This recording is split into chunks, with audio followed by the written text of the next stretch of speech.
Welcome to the Learning Pines YouTube. We hope this video helps. You start by making the phone visible to the PC.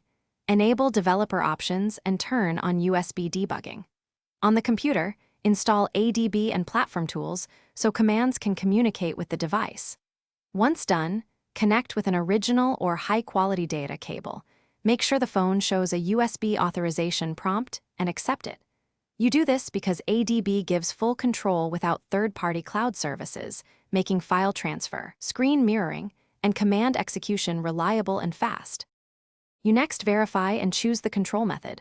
Open Terminal or Command prompt in the Platform Tools folder, then run a DB devices to confirm the phone is authorized. If you prefer wireless, switch to TCP/IP with a DB TCP/IP 5555 and connect using a DB Connect phone IP 5555. Otherwise, keep USB. For screen and interaction, run SCRCPY. It streams the display with low latency. You take these steps. You finish by tuning performance and handling common failures. Start SCRCPY with max size and bitrate to reduce lag or CPU load, and enable control only if desired.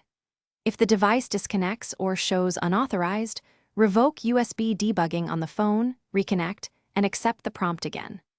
Also check drivers on the PC, swap the cable, and disable firewall blocks. These actions solve nearly all connection problems and ensure you can reliably use your Android phone on the PC for file access, mirroring, and input.